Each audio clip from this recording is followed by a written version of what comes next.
Okay, what if one of the most talked about digital assets out there is like really gearing up for something big? Today, we're going to cut through some of the noise around crypto and really focus in on Ethereum. Our mission here is simple. Take what we're seeing, pull out the essential insights from recent activity, and basically give you a shortcut to understanding what's driving Ethereum right now and, what might be next. All in a way that's easy to follow. We all know Ethereum, ETH, right? World's second biggest cryptocurrency. And it's had this really significant rally this July, recently hitting that $3,500 mark. So let's really get into it. What's actually behind this momentum we're seeing for Ethereum? Yeah, it's been quite a move. What's really significant, I think, is that this July has turned out to be one of Ethereum's best performing months in, well, quite a while. Yeah. And just for context, its last all-time high was around $4,900. That was back in November 2021. Right, $4,900. So still a bit of a climb then. Exactly. So while the gains are impressive, there's still ground to cover to get back to that peak. Right now, Ethereum is bumping up against some pretty critical resistance levels. Think around $3,650, and then again up near $4,000. Resistance levels, so like price ceilings where it might struggle. Precisely. That's where selling pressure often kicks in, so you need some real buying power to push through.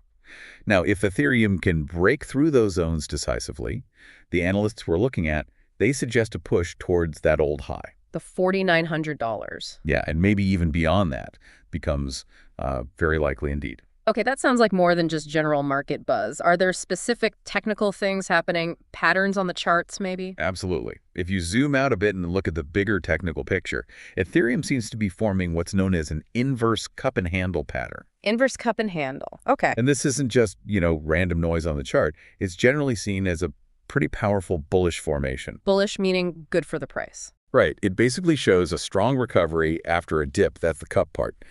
Then it's followed by this brief consolidation period, the handle, where buyers are sort of quietly taking control from sellers. It suggests buyers are gearing up for a major upward move. Interesting.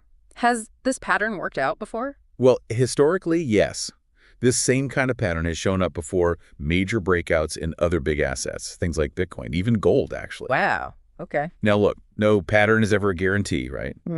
But this one does have a pretty solid track record. It suggests a substantial breakout for Ethereum could very well be, on the cards. That's definitely something to watch. So if this pattern plays out, what are the specific price points we should be looking at? You mentioned $4,000. What comes next? And what about those more ambitious targets people talk about? Good question. So the immediate hurdles, the resistance points we're watching, are $3,800 first. Yeah. Then that $4,000 level we mentioned. Yeah.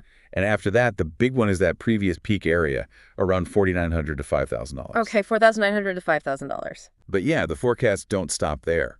If we see a really strong confirmed breakout, some analysis suggests that $10,000 could actually become a realistic target, maybe late 2025 or into early 2026. $10,000 for Ethereum. Wow. And believe it or not, some really ambitious long-term projections are even floating a target of $15,000 by 2026. 15,000. Yeah.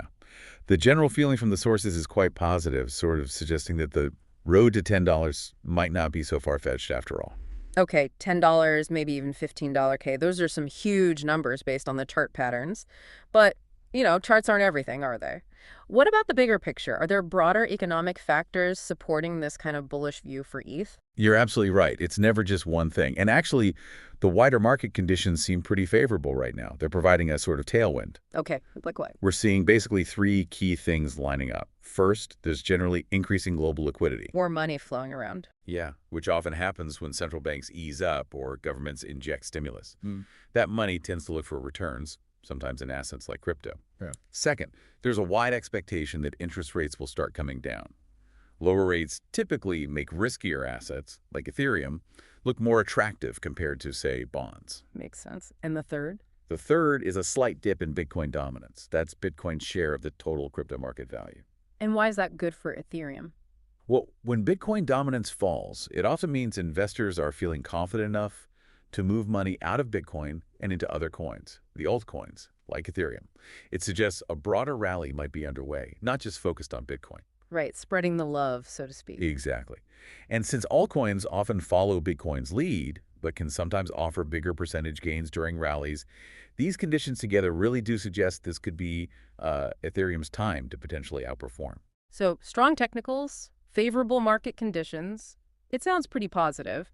But markets are never a straight line up, are they? Should we expect any, bumps or pauses along the way, even with this bullish outlook? That's a really important point to remember. Absolutely. While the overall outlook seems positive, markets rarely move smoothly. So yes, the analysis does suggest we could see some pullbacks, maybe some consolidation, especially as Ethereum hits those resistance levels we talked about, $3,800, $4,000. Okay, so some potential short-term dips are normal. Very normal. It's often part of the process of establishing a new price level before moving higher, like taking a breather. But the key takeaway is that the overall sentiment among the analysts seems to remain overwhelmingly bullish. A lot of traders appear to be staying long on Ethereum, meaning they're betting the price will keep going up.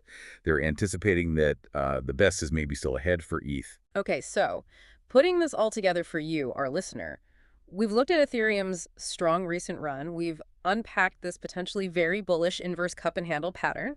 We've explored some pretty ambitious price targets, $10, even $15 K down the line, and considered the favorable wins from the broader economy. And maybe a final thought to leave you with.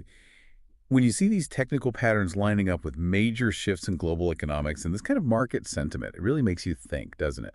How might the ongoing evolution of these foundational digital assets like Ethereum actually reshape our financial world in the coming years? Something to definitely keep reflecting on, given how dynamic these markets are.